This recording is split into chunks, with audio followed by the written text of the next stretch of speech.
इसमें कुछ पेशेंट ऐसे आएंगे जिनको दांतों की दिक्कत है, टीथ प्रॉब्लम, जो बूढ़े लोग हैं वो चबा नहीं सकते, राइट। या कुछ लोग हैं बोर हो जाते हैं चबाते चबाते, बोलते हैं डॉक्टर साहब ये जो वेजिटेबल कच्चा और ये पत्ते खाते हैं मुझे ऐसा लग रहा है जैसे मैं गाय हूँ, चबाते रहते हैं चबाते रहते हैं, वो खत्म ही नहीं होता, राइट। चबाने की आदत नहीं ना हमें, राइट।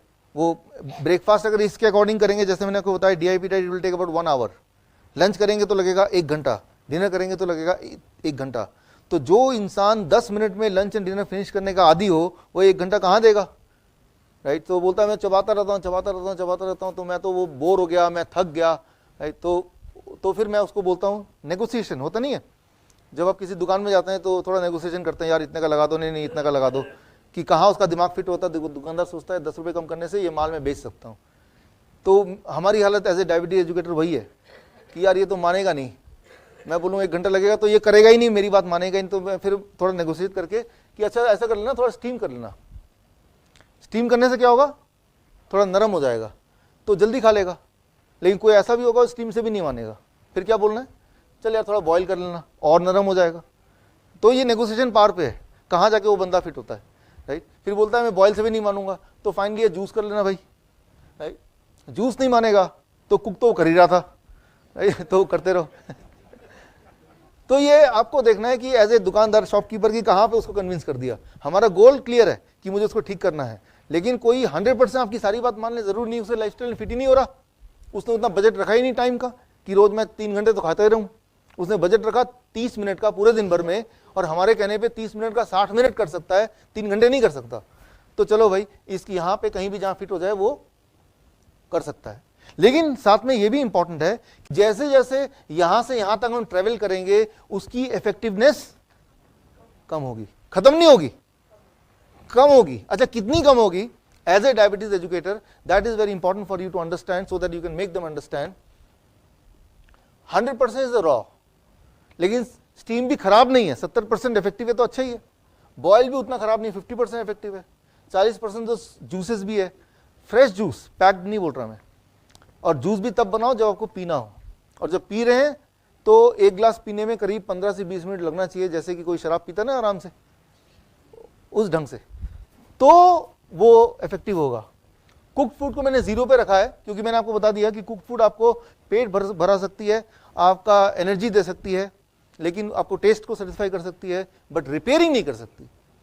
और जो बीपी का पेशेंट है, डायबिटीज का पेशेंट है, जिसको दर्द है जोड़ों में या डिफरेंट काइंड ऑफ पेन है, ट्यूमर है, तो उसके बॉडी को रिपेयरमेंट की जरूरत है।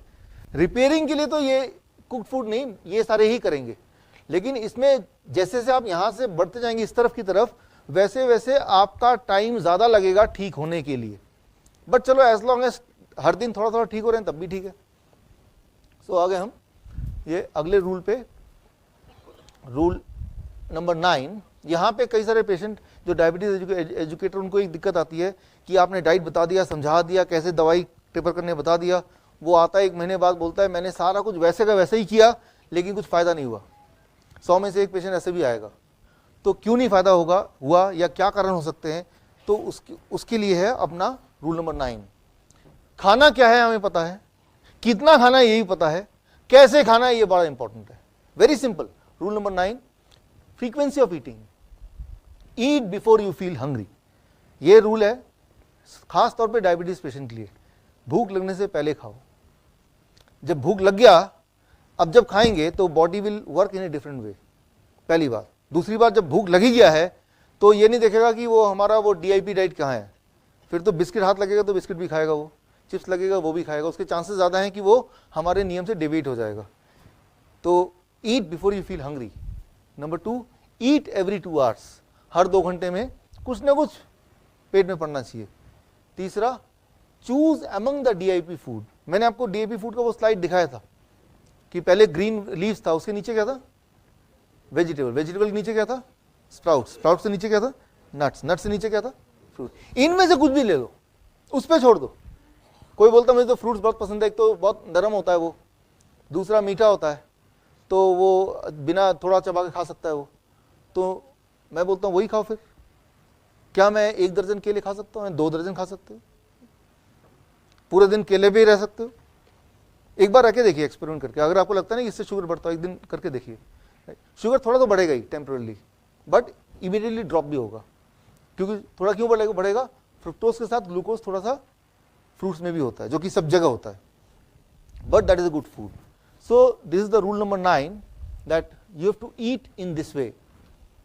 खाने के ये 3 नियम, ये स्पेशली डायबिटीज फोकस्ड पेशेंट के लिए ज्यादा है कि ये नियम भी आपको बताने हैं. अगर खुद आप डायबिटीज पेशेंट है तो ये नियम भी आपको अपनाने हैं. Rule number 10. अच्छा, इनमें से कौन सा रिलायबल है, which blood sugar is reliable. पहली बात तो मैंने बताया कि ब्लड शुगर की रीडिंग उतनी रिलायबल होती नहीं है, और अगर होती भी है कंपैरेटिवली तो कौन सी वाली रीडिंग ज्यादा रिलायबल होती है.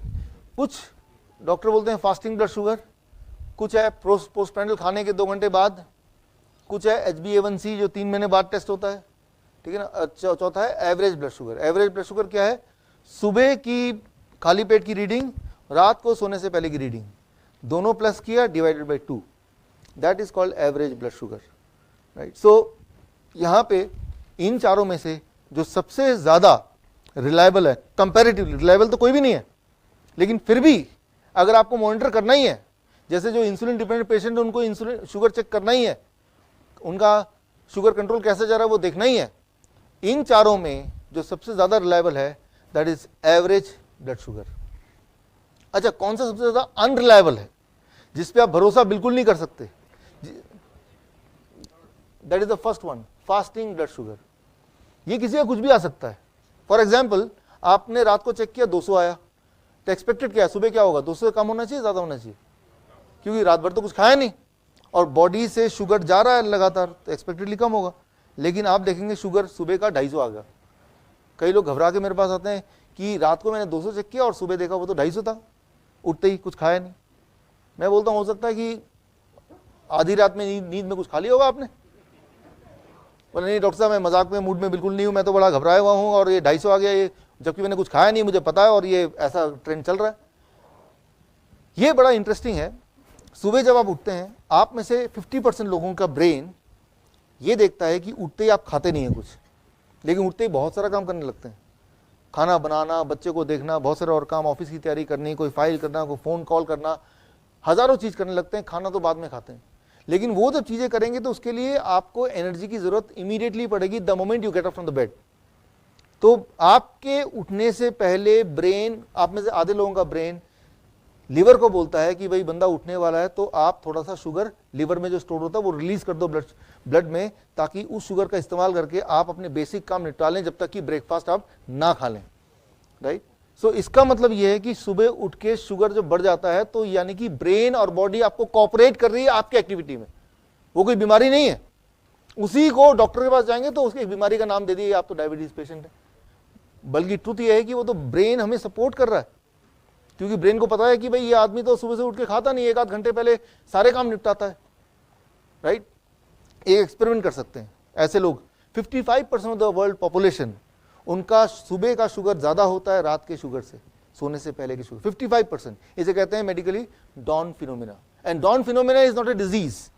जिस तरह से कोई गोरा है कोई काला है, तो हम ये नहीं बोल सकते जो काला है वो बीमारी है या गोरा वाला बीमारी है, वो तो एक हमारा बॉडी का मेकअप है.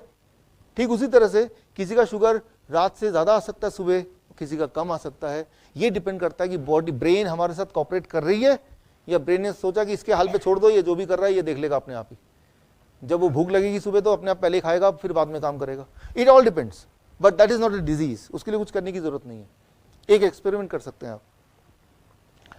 एक दिन किसी को बोलिए अपने घर में या आप खुद भी 4 बजे या 3 बजे ब्लड शुगर रीडिंग चेक कीजिए. सोते वक्त अगर 200 था तो 3 बजे आपका आएगा 150. अब सुबह उठ के चेक कीजिए 250.